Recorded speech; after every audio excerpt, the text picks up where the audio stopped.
Hola, hola, hola, hola. Bienvenidos, queridos amigos. ¿Cómo están en un nuevo jueves de Raíces de Sefarad? Un placer, una alegría volver a encontrarnos. Hola Lili, ¿cómo estás? Hola Marcelo, hola a todos. Como dice Marcelo, siempre es un gusto encontrarnos aquí, ver que les interesa lo que les proponemos cada semana y como siempre a nosotros nos entusiasma mucho, así que lo hacemos con mucha alegría y con muchas ganas. La verdad que Vamos, hoy sí, tenemos una vez más presentación de libros, que es una cosa que ha sucedido mucho este año y es toda una sí. señal, me parece, ¿no? Y tanto en lo que es documental, lo que es investigación, como lo que es novela, es muy interesante el efecto que se está dando de encontrar la ruta sefaradí a lo largo de toda la historia en la literatura actual, ¿no? Que siguen Sí, y que saliendo. los sefaradí sea el tema central en diferentes tipos de publicaciones también es interesante. Porque además nos permite recrear la historia, aprenderla, recrearla y hasta en muchos casos vivirla. Creo que algo de eso va a ser lo que vamos a tener hoy. Antes que eso, vamos a recordarles a todos que es Sefarad y el Centro Cultural Sefarad es una organización sin fines de lucro, o sea que toda colaboración siempre es muy bien recibida, ya sea en contante, en dinero, a través de PayPal, transferencias, Mercado Pago. Las transferencias bancarias pueden ser internacionales, en dólares, en euros, en pesos argentinos.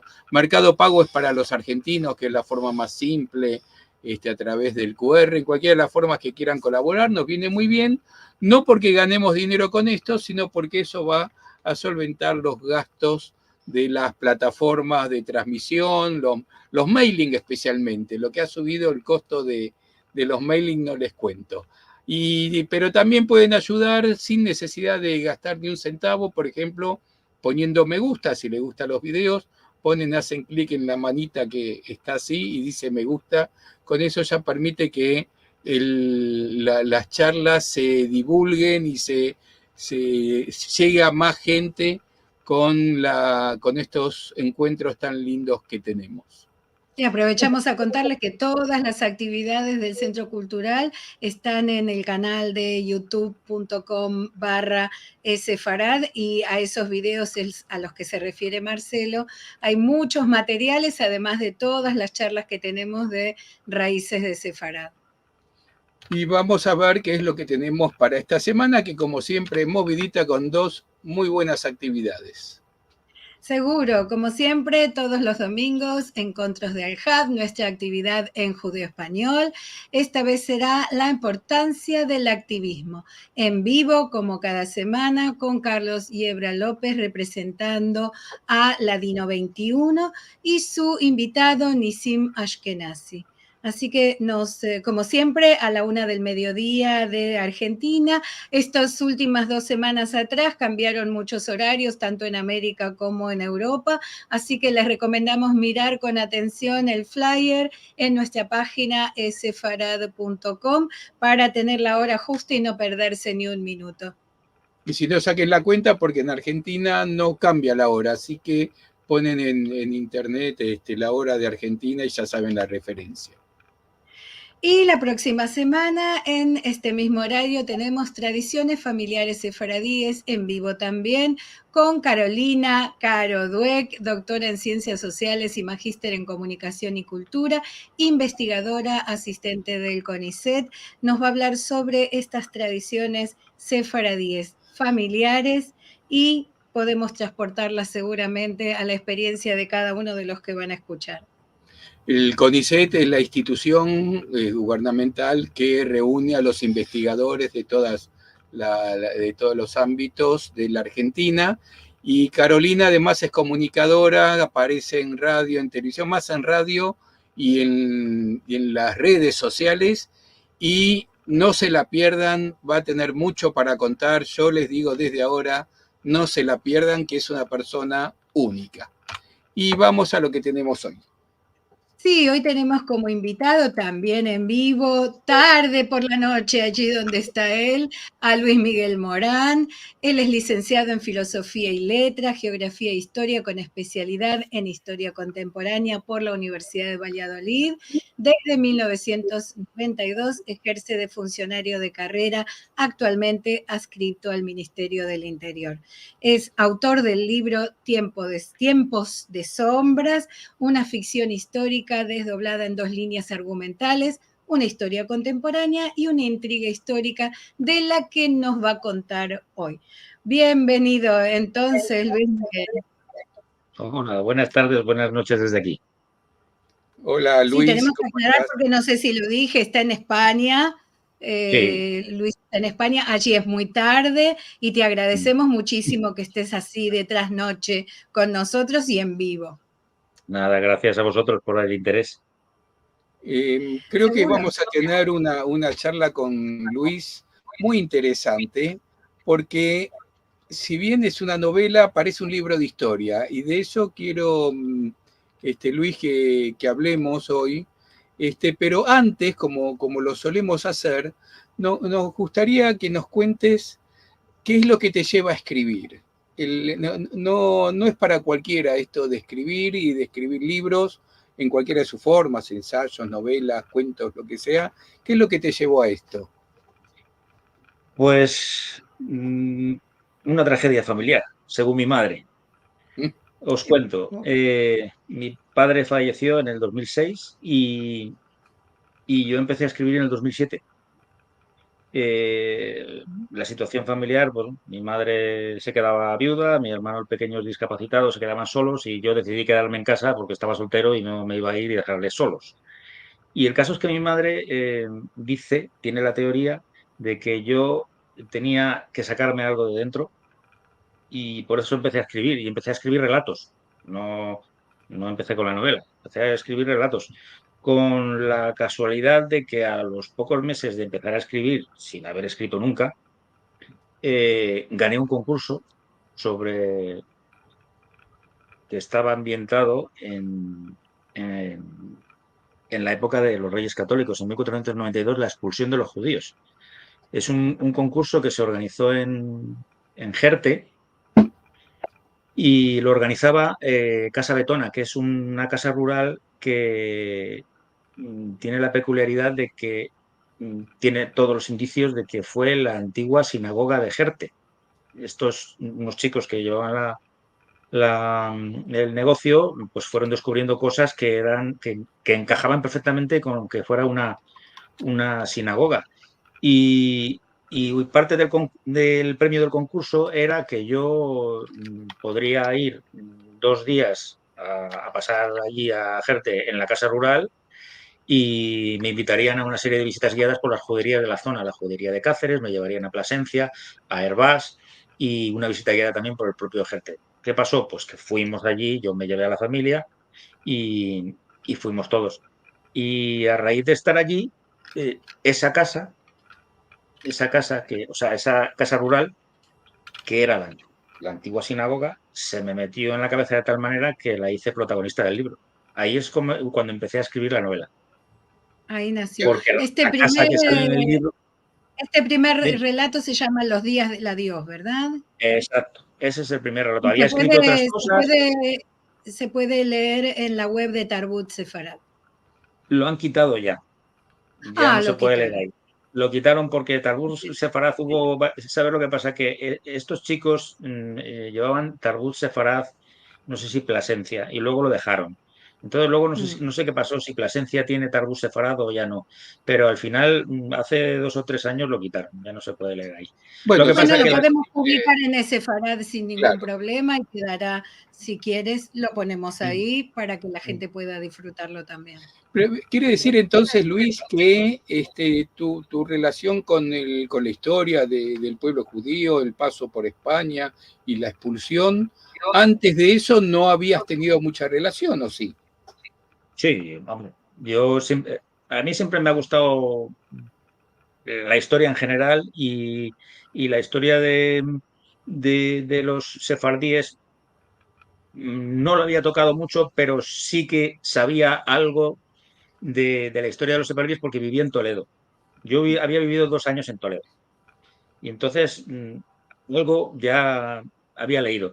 Y sobre todo también siempre me llamó la atención pues eso, el tema de la SOA, el Holocausto, la Segunda Guerra Mundial. Yo estudié historia contemporánea, pues tuve que tocarlo.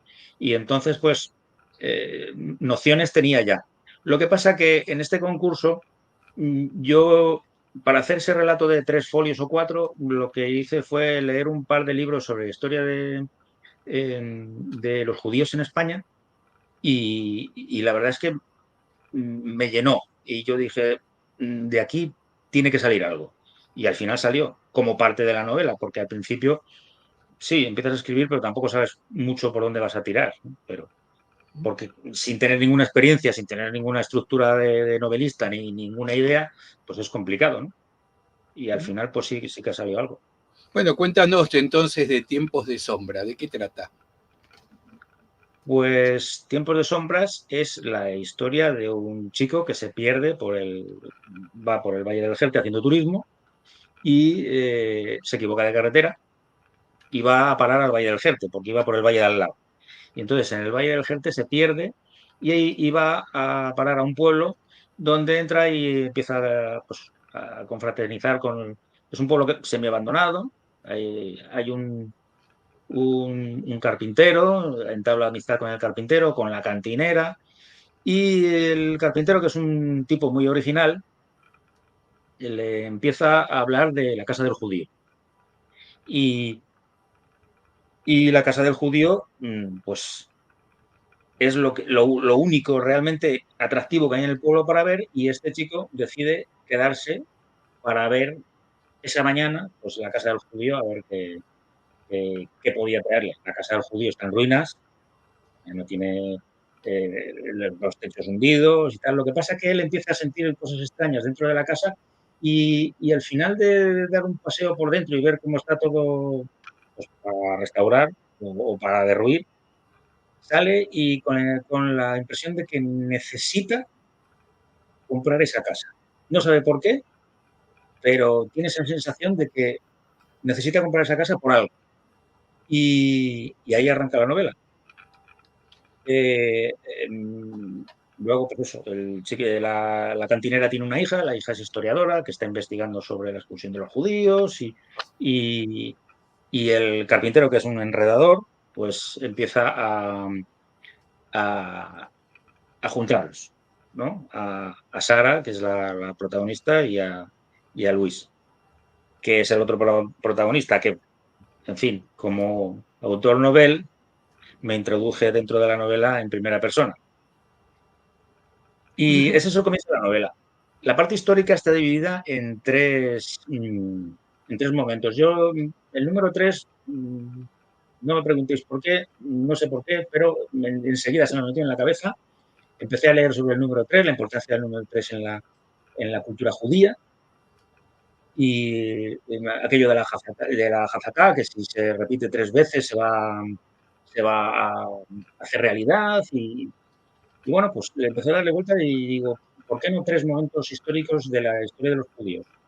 Y me incliné por tres momentos trágicos, porque claro, iba a ser una novela sobre la historia de los judíos en momentos trágicos, partiendo de que iba a ser la expulsión de los judíos en 1492, la parte en la que yo empezaba a trabajar.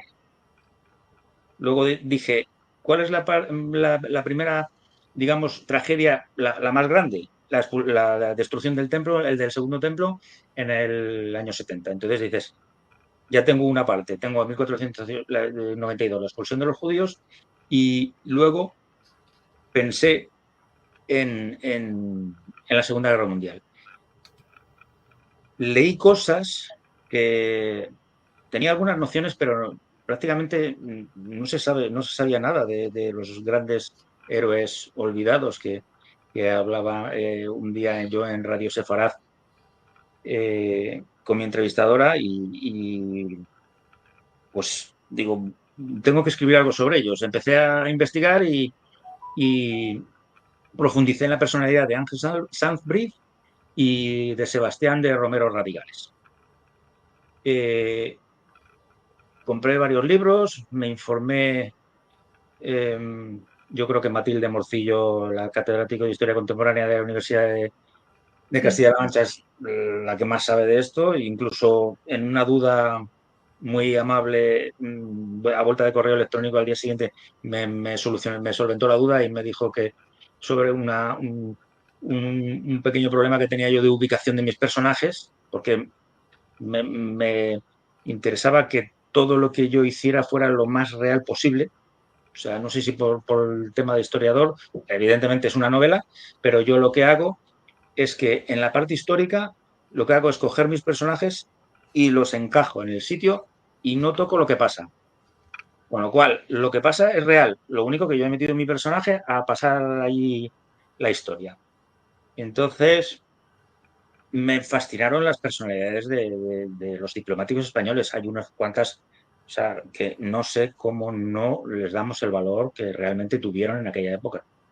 Se habla mucho de Schindler, se habla mucho de otros diplomáticos, que hubo muchos, pero claro, Sanz-Briz salvó más de 5.000 judíos. Sebastián de Romero Radigales salvó a 600 y pico sefardíes. O sea, estamos hablando de gente que se preocupó mucho. Bueno, y que sufrió en algunos casos las consecuencias de por supuesto. esas Y ahí, intervenciones, ¿no? Claro, de momento personalmente. creo que son 5, 6, 7 los que ya son justos entre las naciones, Sí, sí. reconocidos. Y resulta que aquí en España no los conocemos. O sea, ¿cómo es posible? Pues es impensable que, por ejemplo, Giorgio Perlasca, que estaba en la embajada de Budapest trabajando para Sanz-Briz, es increíble que sea un héroe en Italia y nosotros, Sanz-Briz, no sepamos quién es. Tal cual. Además, se sabe quién es, pero ¿por qué no es un héroe? Porque debería serlo. Sí, ya desde hace unos años, con Ángel Sanz-Briz, viene habiendo una ola donde se está tratando de dar a conocer, por supuesto, desde los ámbitos filojudíos, digamos, está dándose un poco más a conocer. De hecho, la televisión española ha pasado la película y estas cosas, ¿no? Pero fíjate que, por ejemplo, yo cuando empecé a escribir la novela, o sea, cuando yo terminé la novela, porque yo la tengo acabada desde hace un tiempo, aunque la he tenido repasando y tal, hasta que he tenido la suerte que me la han publicado, creo que ni se había hecho la película, ni la serie, ni había publicado, por ejemplo, Isabel San Sebastián, que sí que sacó un libro sobre Sanz-Briz y tal, no se había publicado nada. Salvo Diego Carcedo, que el periodista que sí que tenía un libro sobre él, es que yo no encontraba información, más que cosas sueltas que encontraba en páginas hebreas. O sea, en Yad Vashem, en el Memorial Raoul Wallenberg, Claro. en cosas de esas. Y digo, pero bueno, ¿cómo es posible que no tenga información en España? Yo no la tenía, o no tenía acceso a ella. Sí, después de yo acabar el libro, sí, digo, vaya, ahora que me lo necesito, ya ha salido. Qué casualidad. Bueno, aparte ahora has aportado también entonces a descubrir esta historia, por supuesto, y eso es todo un valor. Siempre se dice quien salva a una persona, salva a toda la humanidad, y bueno, esta gente lo ha hecho sin ninguna duda.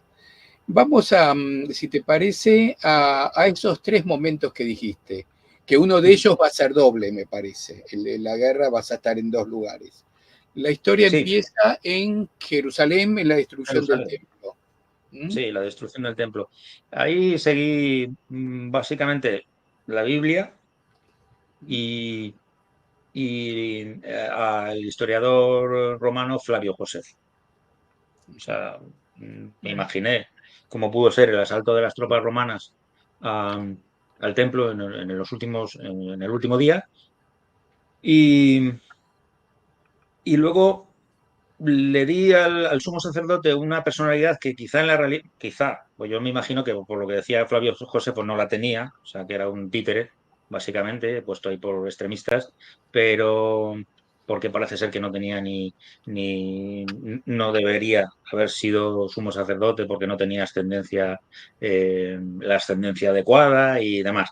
Pero yo le di cierta personalidad y procuré describir el templo como era, salvo error, experto no soy, pero bueno, yo procuré que el templo, describirle cómo era, describir su destrucción por las tropas romanas, cómo era el contexto en aquel momento de Jerusalén, cómo las tropas romanas iban asaltando, cómo iban entrando, y ahí es cuando pensé en, dándole vueltas al número 3, en que hubiera 3 familias que iniciaran la historia.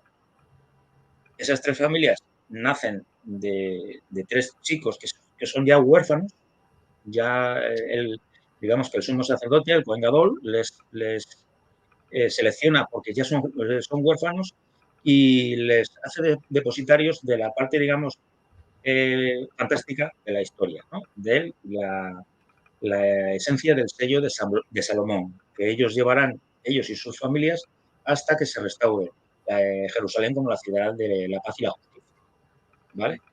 Que sería la vuelta, digamos, del pueblo judío a Israel. ¿Qué simboliza la esencia del sello? Está simbolizada por un aro que llevan ellos, que se ha confeccionado en el mismo templo. Es un aro de oro que tiene unas propiedades, digamos, fantásticas o diferentes y lleva dentro la estrella de David insertada. Estando ellos presentes, lo que es el símbolo lo pueden ver ellos, pero no lo puede ver nadie más. Entonces, yo hago de la historia, nace ahí. Si están solo dos, no pueden ver el anillo del otro. O sea, y además van a tener que portarlos los primogénitos de cada familia. Y hago que esos 3 muchachos pues escapen de aquello y se salven. Y tengan descendencia, claro. Y tengan descendencia. Y ellos y sus descendientes son los que son depositarios de esa esencia del sello, que hasta que no decida Adonai, Yahvé, no volverán a juntarse en Jerusalén para restaurar la esencia, lo que es la esencia del sello, que es restaurar a Jerusalén como la ciudad de la paz y la justicia.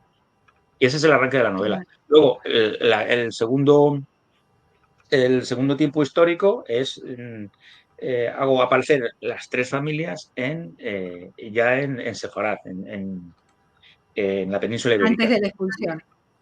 Antes, justo cuando se produce el hito de expulsión, es cuando los hago aparecer en Toledo. No es que vivan todos en Toledo, 2 familias sí que viven en Toledo, pero una tercera no. Ahí lo que hago es echar mano un poco de mis conocimientos de Toledo, de haber vivido allí y de querer ambientarlo en un sitio que conociera. ¿Qué pasó? Que a medida que iba escribiendo me di cuenta de que evidentemente la judería de Toledo es muy bonita, pero no tiene nada que ver con la judería del siglo XIV o del siglo XV. Claro. Con lo cual me puse a investigar, hice preguntas, hice a expertos para saber quién podía orientarme mejor cómo sería la judería de Toledo en aquella época. Y conseguí un libro de un autor que se llama Jan Pasini, y Jan Pasini hace una descripción del Toledo medieval espectacular. Y me sirvió mucho porque así pude localizar dónde quería que vivieran mis sefardíes. Yo ya les llamo mis sefardíes con confianza, porque son míos. Y esas 2 familias las ambiento en la zona donde está, por detrás de la sinagoga del Tránsito, por detrás de la iglesia de Santo Tomé, que no sé si habréis estado aquí en España y Sí. lo conoceréis. Bueno, pues la iglesia de Santo Tomé, donde está el cuadro del entierro del Señor de Orgaz del Greco, pues justo a la espalda de la iglesia, y entre la iglesia y Y la sinagoga del Tránsito, la sinagoga Samuel Halevi, es esa zona donde yo ambiento mi historia. Las dos Y familias. esas familias en la historia tienen que tomar la decisión de convertirse y quedarse o salir al momento de la expulsión. Claro, el problema es ese, que estas familias tienen una misión, que es restaurar la esencia del sello, con lo cual no tienen ninguna idea de convertirse. Entonces, Claro. esas tres familias, esas dos familias se reúnen con una tercera y ahí lo que hago es, en esa tercera familia, meto a un personaje totalmente histórico que era Isaac Abravanel. Ajá. Ese sería la tercera familia. Uno de los portadores de la esencia del sello sería Isaac Abravanel, que es pues, antiguo, O sí, sea, un artista. descendientes de uno de esos tres huérfanos que habían Ahí está. salido de Y, Jerusalén. y Isaac Abravanel se acerca a Toledo, porque él no está en Toledo, se acerca a Toledo y se reúne con las otras dos familias. Entonces se reúnen los tres en Toledo y es cuando empiezan a hablar de qué es lo que van a hacer, de qué deciden, porque siempre esas tres familias, al parecer, habían estado unidas en la península ibérica desde que salieron de Jerusalén en el siglo I. Unidas, quiero decir, que estaban en el mismo sitio físico, si igual uno estaba en una punta de España o de la península ibérica y los otros en la otra, pero siempre habían estado en contacto. Y entonces deciden que quizá la mejor idea, ya que no les había funcionado para restaurar la esencia del sello, estar juntos, igual la mejor idea sería separarse y que la misma esencia del sello les volviera a juntar en un futuro y que eso sería una señal. Y esa es la parte de Toledo. Ahí lo que hice también en Toledo, no sé si queriendo o sin querer, pero al final yo creo que me salió bien porque doy como dos versiones de lo que fue la expulsión de los judíos en Toledo. La versión que pongo en boca de Isaac, el hijo del médico de una de las familias, Isaac Benjamín, y que es un adolescente que se revela ante la injusticia de lo que es la expulsión. Entonces, es la parte, digamos, combativa, de que dice, ¿por qué nos están echando de aquí? Somos tan, vamos a decir, españoles, aunque no sea, somos tan de aquí como ellos, ¿por qué nos tenemos que ir? Porque pensamos diferente. O sea, una visión más combativa. Y luego la visión del padre, de Eleazar, que es médico, y Eleazar, pues pongo en boca de él una versión más institucional, vamos a decir. Él lo que trata de explicar a su hijo él, es el por qué los reyes católicos han tomado esa dramática y trágica resolución para ellos, porque han hecho el delito de expulsión. Y Eleazar pues, le da una serie de razones que el chico no va a entender, evidentemente, porque él está indignado, porque le hacen salir de allí, le hacen separarse de su hermana, le hacen separarse de sus amigos de toda la vida, no sabe el futuro que le espera, porque van a ir en dirección al Imperio Turco, porque su padre ha decidido ir al Imperio Turco. Y el padre pues le explica pues, que el país está formándose como un Estado, que la visión de los Reyes Católicos es la unidad de la nación, la unidad de la religión y que ellos son diferentes y son prescindibles. Y claro, el chaval no lo entiende, pero bueno, intento dar esa versión que es, claro, realmente lo que pasó, ¿no? Los Reyes Católicos toman una decisión que en esos momentos ahora nos puede parecer una barbaridad, una cosa que no se podría hacer, vamos, impensable, pero en aquel momento ya lo habían hecho Francia, lo había hecho Inglaterra, lo había hecho todo el mundo, había expulsado a los judíos. ¿Por qué? Porque en ese proceso de formación de los estados, de formación de unidad nacional, que necesitan una unidad de religión y que no quieren cosas extrañas ni que cosas que puedan distraer a su proyecto político. Y esa es la parte de Toledo. Tiene para mí una parte muy bonita, es la parte de Isaac, que Isaac Benjamín escribe un diario. y porque su padre le recomienda que se saque de la cabeza todas las frustraciones que tiene y todo el odio y que escriba un diario. Y va escribiendo lo que va sintiendo los últimos días antes de la expulsión. Y sobre todo cómo recuerda a su abuelo y se pregunta qué será de la lápida de su abuelo. Que cuando nosotros se pregunta qué será de todas estas lápidas cuando nosotros nos vayamos ni nadie venga a cuidarlas. Y hay alguna serie de observaciones, de investigaciones que hice en España sobre eso, el futuro, lo que pasó con algunos cementerios. El libro tiene muchas notas a pie de página. Hay gente que igual le puede parecer un poco pesado, pero son anotaciones rigurosamente históricas, que yo pensé que podían ser interesantes. Dime, alerta de spoiler. ¿Y a dónde van? ¿Cuál? ¿Las familias? ¿Estas familias? Sí, a ver, la familia Benjamín decide, además es que es eso, que yo les mando a una para cada lado, las separo de verdad. Entonces, a la familia Benjamín la hago salir por el Mediterráneo, se van al puerto de Valencia y del puerto de Valencia al Imperio Turco. Se van a vivir para allá. Y la familia de Abravanel, como es la única familia histórica, sí que la tuve que mandar a Italia porque realmente se fueron a Italia. Entonces, no les iba a mandar a otro sitio. Claro.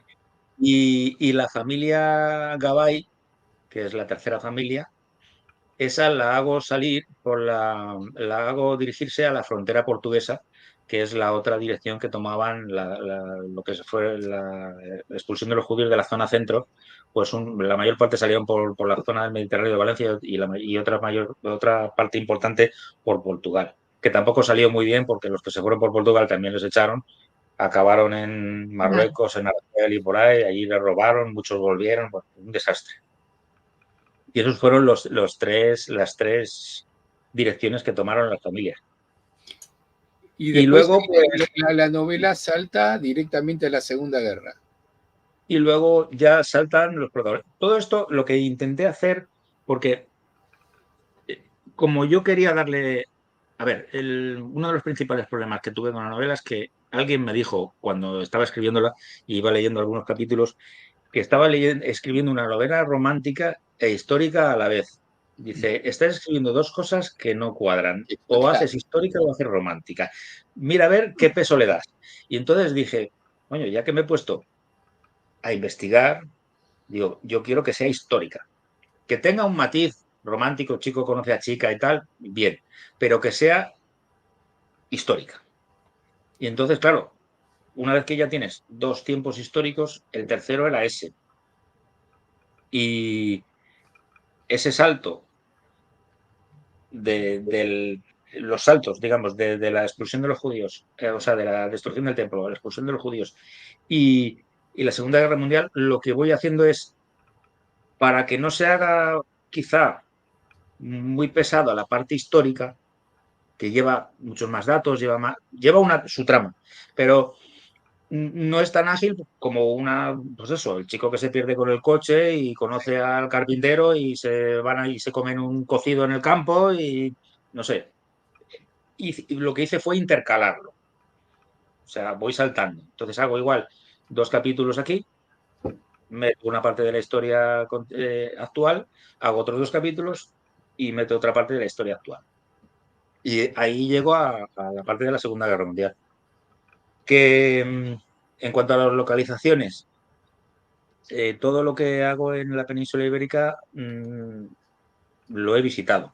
O sea, el Valle del Jerte, Plasencia, Aranjuez, Toledo, por supuesto. Aranjuez está muy cerca de Toledo y, vamos, he ido 1000 veces. Barcelona, viví también en Barcelona y la judería de Barcelona, pues paseé por ella. ¿Y qué más localizaciones hay en España? Pues creo que no hay más. Barcelona, Madrid.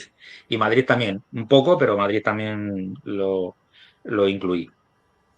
Y en el extranjero, o sea, en la parte de la Segunda Guerra Mundial, me fui a Salónica y a Budapest porque los protagonistas que había encontrado Ángel Sanz y Sebastián de Romero Radicales, que son los que más me atrayeron al leer cosas de los diplomáticos españoles, nunca estuve allí.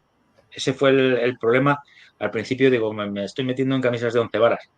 Y, y lo que hice, pues eso, intentar leer lo más posible sobre cómo era el ambiente en la embajada de Budapest y en el consulado de Atenas y en el viceconsulado de Salónica, y luego no meterme mucho lío con el tema de las ubicaciones y sabiendo que lo que iba, donde lo iba a ubicar, que realmente hubiera existido y que estuviera allí, ¿no? Y creo que acerté, porque no, tampoco me metí en mucho lío, pero creo que lo conseguí.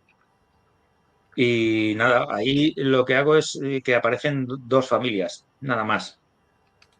Hay un misterio con la tercera, por eso no aparece. Pero eso, una de las familias aparece en Salónica y la otra familia y otra familia en Budapest. La familia de Salónica es una historia muy entrañable. Es, digamos, la parte más, para mí, la más lacrimógena del libro.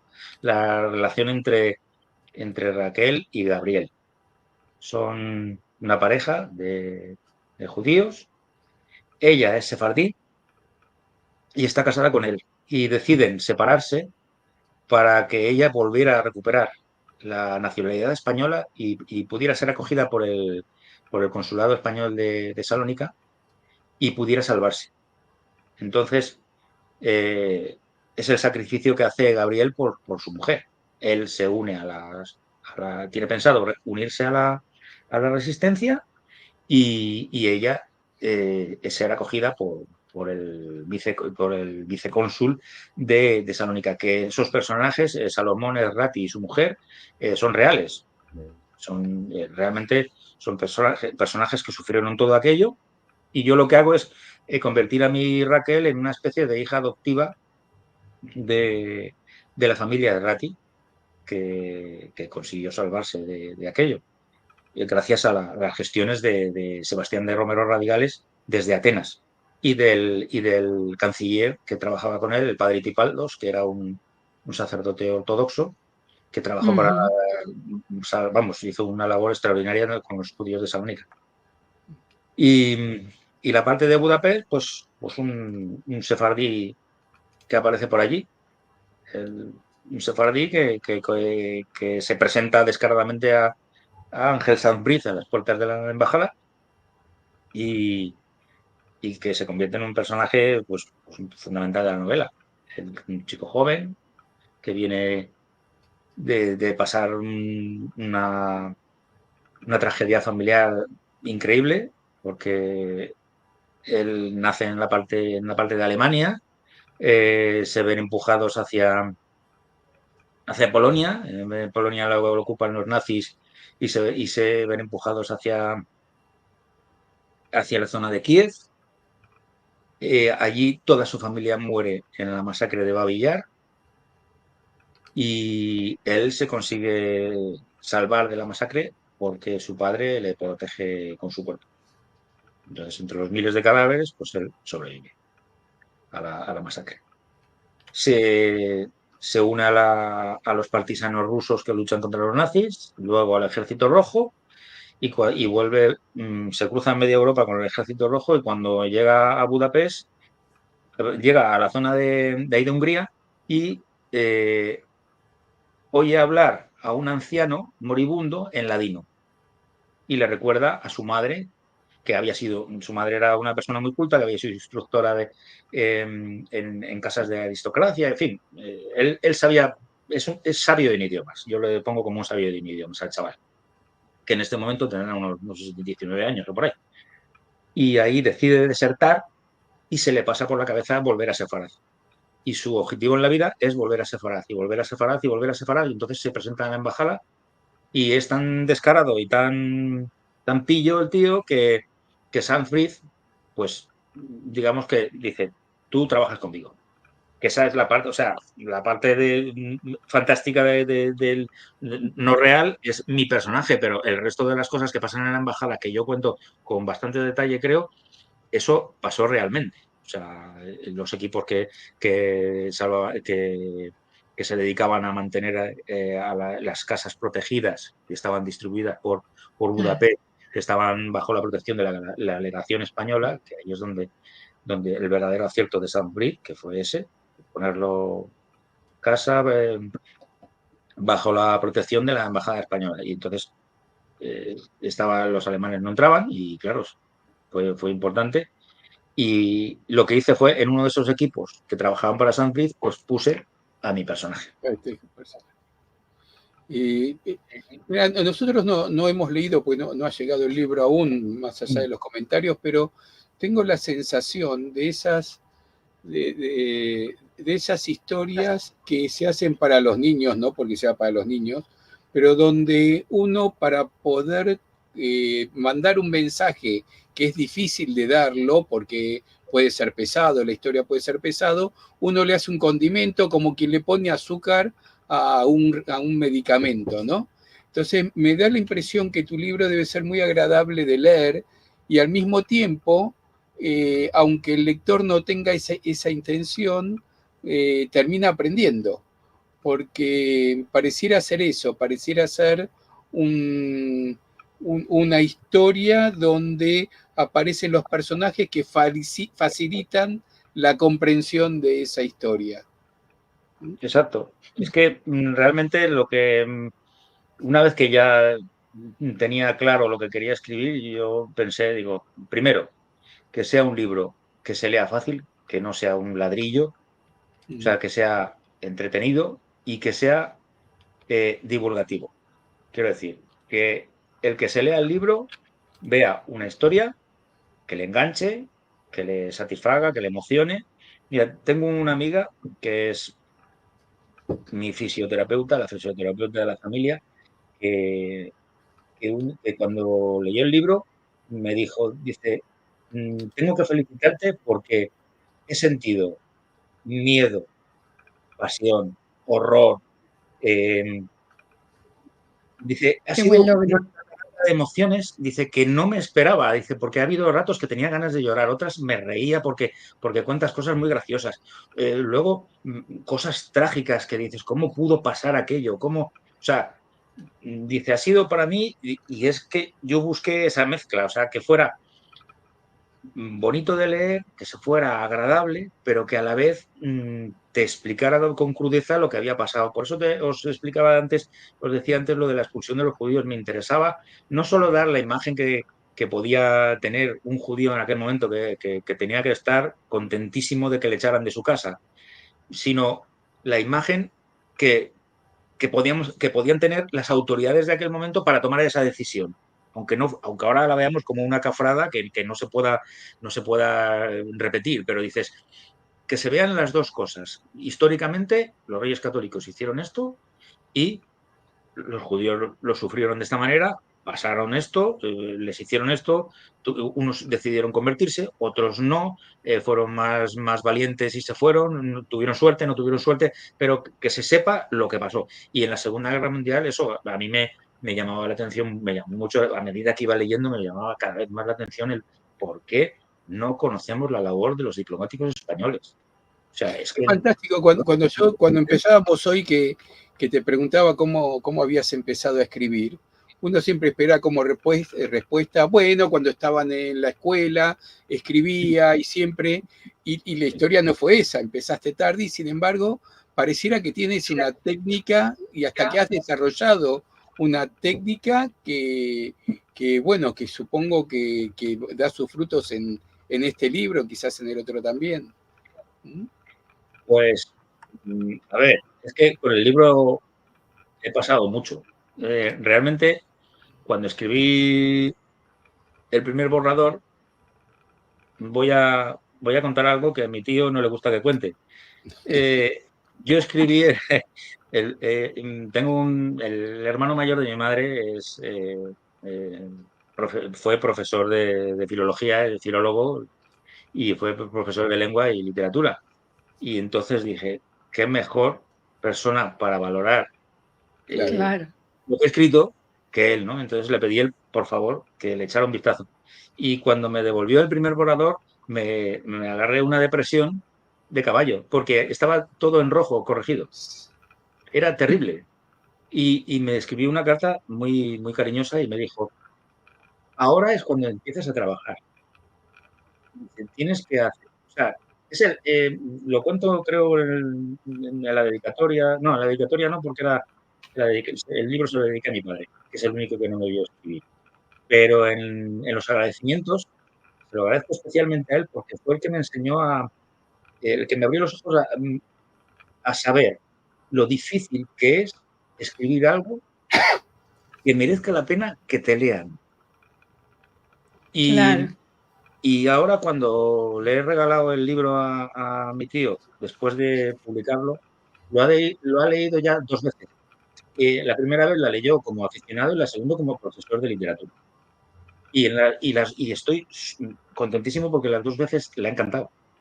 Y él es una persona que no es de novela histórica ni novela de ficción. A él le gusta la poesía, le gusta los clásicos y tal, pero no le gusta esto. Y de vez en cuando me mandaba un WhatsApp o me mandaba un mensaje y me decía, oye, que he encontrado un capítulo que has utilizado 62 verbos diferentes en indefinido.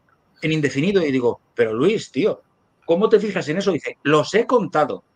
Dice, eso es para un comentario de texto. Digo, pues bueno, pues gracias. Y claro, eso me hace pensar, digo, coño, pues trabajé mucho con el libro, pasé mucho con él, pero ha merecido la pena que lo lea la gente. Realmente, también os tengo que decir, no sé si será falsa modestia o no, pero hasta el momento todo el mundo que lo lee está encantado.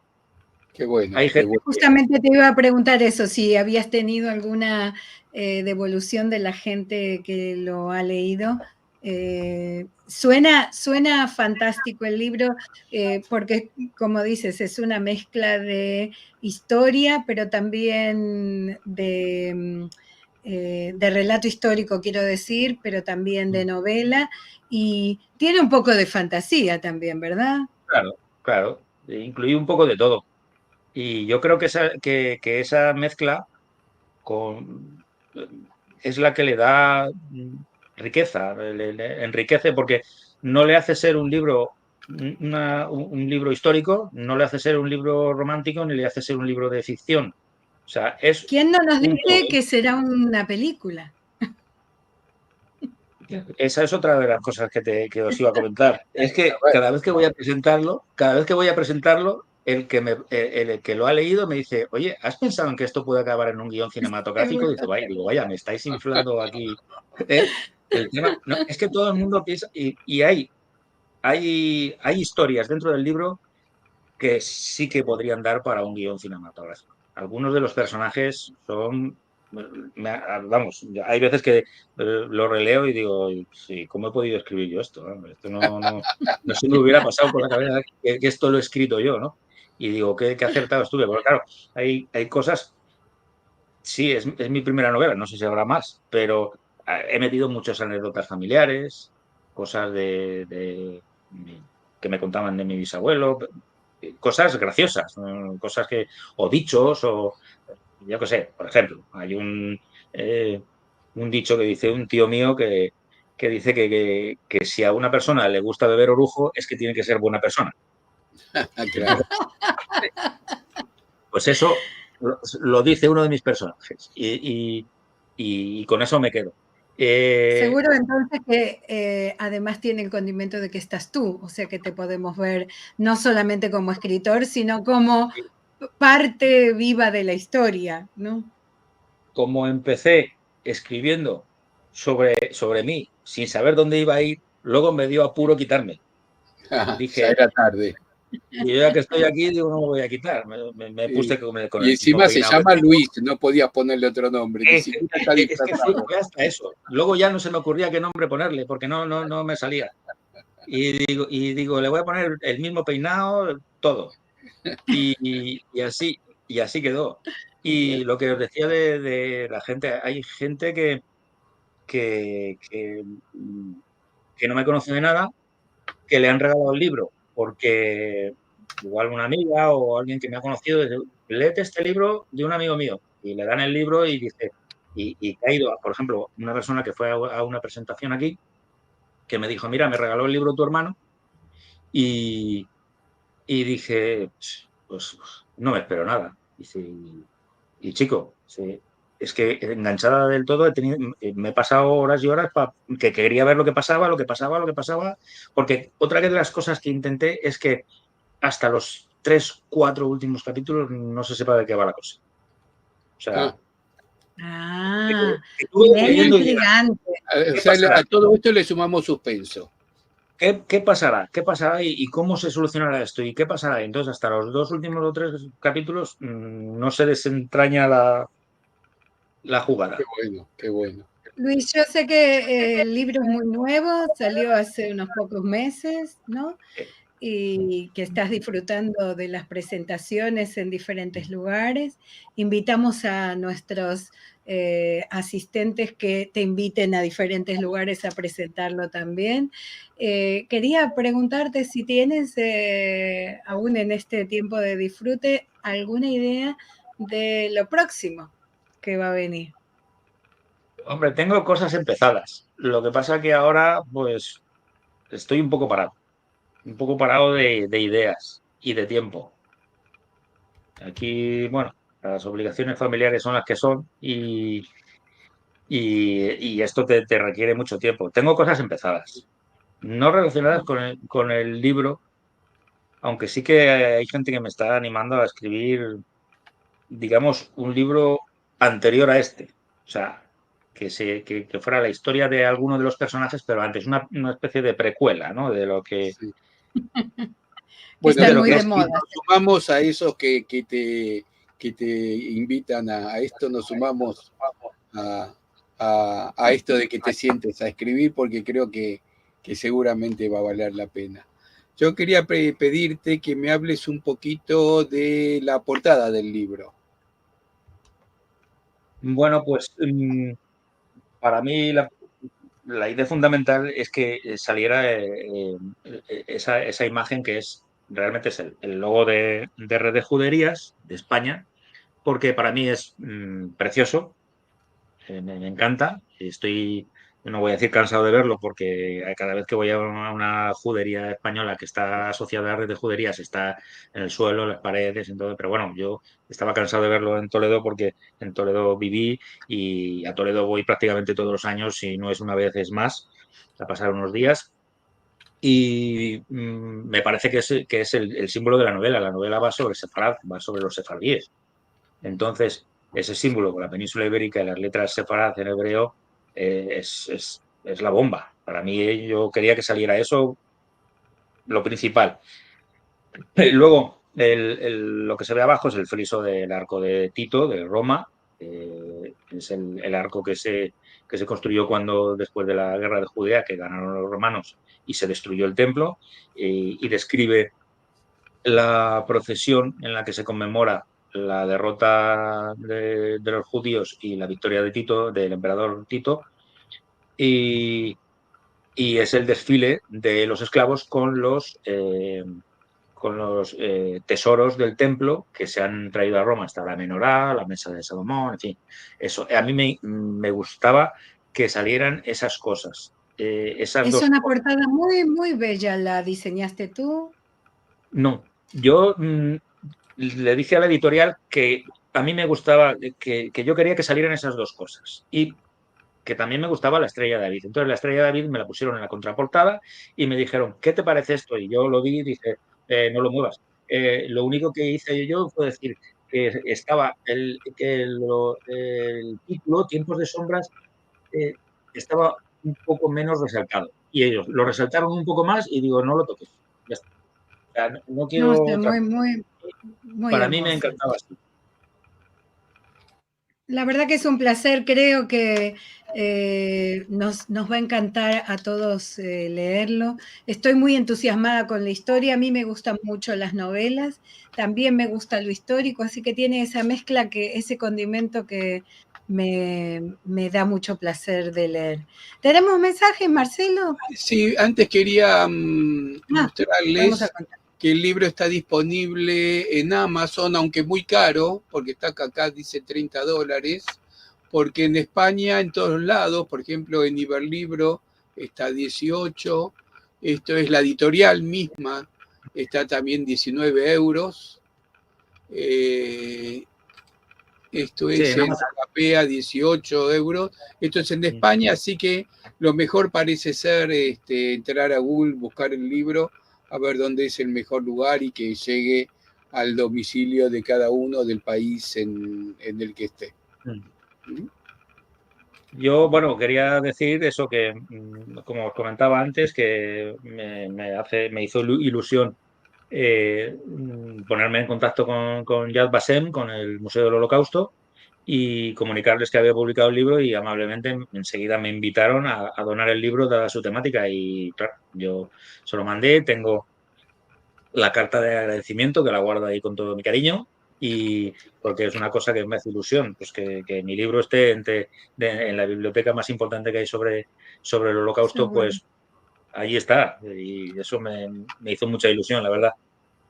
Y Y nada, próximamente en la biblioteca del Centro Cultural Sefarad. sí, por supuesto. Eso, nada, esta semana que estamos de fiestas aquí en Benidorm, donde vivimos, no porque seguramente estemos fuera, pero la semana siguiente ya os lo mando para allá, Está seguro. perfecto, porque Te cada tanto felicitamos, Luis, porque la verdad que suena tan entusiasmante el libro y lo cuentas tan lindo y con tanta pasión que creo que todos quedamos en la idea de ya empezar a leerlo lo antes posible. estaba Pues nada, viendo yo dónde queda Benidorm, ahí lo veo bien en sobre Alicante, Mediterráneo. Alicante, sí, Mediterráneo, propiamente el Mediterráneo, debe ser me imagino unas playas hermosas. Sí, bueno, la ciudad turística por excelencia de España, Benidorm. Bueno, Nosotros no Ah, somos de aquí, nosotros somos de la otra punta, del norte, porque nos vinimos aquí cuando se jubiló mi padre, que mi madre estaba cansada de ver montañas y dijeron, pues sale, al sol. pues Y, es un y lugar que se ve hermoso, geográficamente maravilloso. sí, está muy bien. Bueno, y vamos a nada, ver las preguntas y comentarios que nos han hecho. Sí, porque ya estamos en la hora, Estamos en la casi hora, para sí. terminar. Bueno, Pablo, que es un escritor de aquí de Argentina, de la ciudad de Bahía Blanca. También de novelas, ¿eh? Y también Claro. de, sí, también de novelas basadas en historias. Y también juntando tiempos, ¿no? Porque el Moisés con Freud que me hizo. eh, yo creo que hasta se merecerían un café entre ustedes dos. Pregunta si hasta el momento de escribir sí, la novela habías tenido contacto con la historia judía. Bueno, sí. ya no, nos contaste que sí, ¿no? Sí, sí, algo de historia sobre todo la expulsión de los judíos y la historia de Israel, también había leído cosas que sí que siempre me habían interesado también. ¿Y qué es lo que más te Claro. impresionó ¿De cuál? de De, la historia del pueblo judío, me imagino?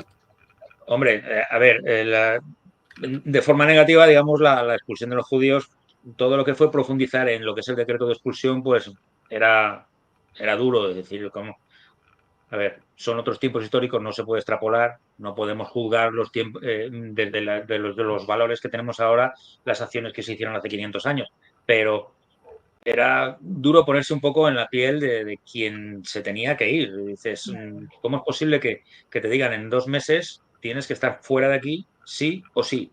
Y tienes que vender todo lo que tienes y mal vendido y te tienes que ir o te tienes que convertir. O sea, son cosas duras de leer y de escribir y luego para el lector. Y luego la parte de la Segunda Guerra Mundial también es impresionante. O sea, lo que pasó en Salónica eh, con un 90 y creo que fue un 93% de judíos exterminados, eso solo se dio en Polonia. O sea, lo de Salónica fue una catástrofe terrible. Y luego, pues, no sé, un poco también la cosa de escribir sobre esperanza, ¿no? De que con ayuda pudieron salir adelante, ¿no? También emociona. La verdad es que Claro. lo que os digo, hay veces que lo estoy leyendo y digo, esto lo escribí yo. Lili, Adrián Toro Quintero desde Colombia nos dice Shalom a todas y todos. Grato encontrarnos un jueves más en Raíces de Sefarad. Muchas gracias, Adrián. Betty Estrada, saludos desde México. Adrián dice, una breve reflexión. Nuestros ancestros judíos llegamos a la península ibérica mucho antes que los visigodos, los cristianos y los musulmanes. Sí, creo que corrige, llegaron. Sí, sí, sí, llegaron. Sí. Llegaron, sí. sí. Sí, también hablo de eso porque realmente mis 3 familias, cuando son expulsadas del templo, cuando se destruye el templo, el sumo sacerdote los envía a las feraces tierras de Hesperia, que es lo que era la península ibérica. Entonces, época romana, los judíos en España. Claro. Meditation Group, no sabemos quién es, pero nos dice Shalom, muchas gracias. José Ramón Alvarado Arroyo si pregunta si conoces sobre el libro The Ghost of Hannah Méndez No, de Naomi Ragen. no conozco. Adrián dice que será todo un deleite leerlo y no tengo ninguna duda. Ojalá guste. Betty Estrada dice, de acuerdo con Adrián, Liliana y Marcelo, promete ser una interesante lectura. Bernard Miller desde Londres, también trasnochado como Luis.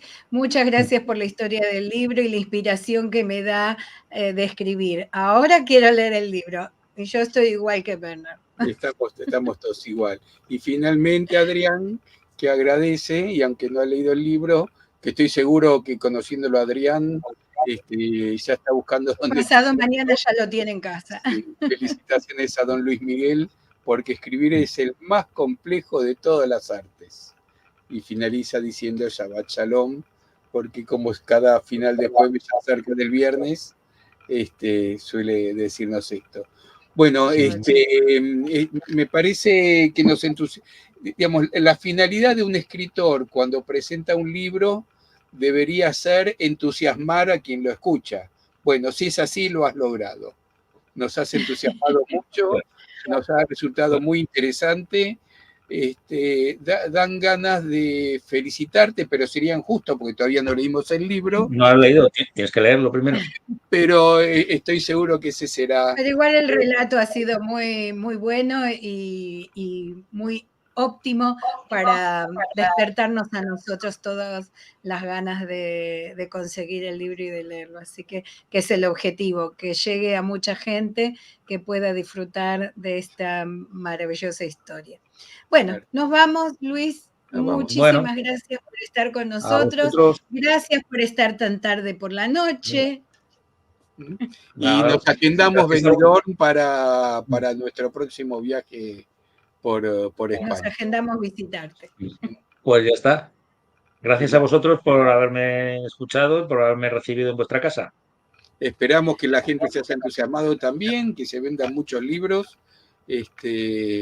Y bueno, manden por mail también, nos mandan los comentarios, se los hacemos llegar a Luis también. Bueno, Lili, nos vamos con lo que viene. Las próximas actividades. Este domingo tenemos Encuentros de Al-Had, nuestra actividad en Judeo Español sobre la importancia del activismo. Esto será con Carlos Yebra López, el creador y director de Ladino 21, y su invitado será Nissim Ashkenazi. Bueno, veremos qué nos van a contar sobre esto. Hay que tener atención a los cambios de horas que se dieron la semana anterior y todavía la anterior, el 29 y el 5, que hacen que a veces entren un poquito más tarde a la actividad. Tienen de referencia la hora de Argentina, la 1 del mediodía es esta charla y de ahí ya pueden sacar los cálculos. Bueno, y está claro que esta charla es en ladino, como se nota en el título, ¿no? La importancia del activismo escrito así, pero tal cual como cuando uno lo lee, sabe lo que dice, cuando escucha hablar ladino pasa lo mismo, se entiende perfectamente. Y la próxima semana tenemos a Carolina Dweck, doctora en Ciencias Sociales y magíster en Comunicación y Cultura, también investigadora asistente del CONICET, que nos hablará sobre tradiciones familiares sefaradíes, siempre en vivo. Ella está en Buenos Aires y nosotros también, y nos encantará contar con la asistencia de todos ustedes también en las otras actividades propuestas. Si quieren, pueden googlearla, van a encontrar mucho de ella, y les puedo anticipar algo. Quería ser rabina ella, pero eso se lo dejo como para una punta para lo que vamos a hablar la semana que viene. Bueno, nos vamos, Lili. Nos vamos. Gracias, Luis. Buenas noches. Buenas noches. Chau, chau. Adiós. Adiós.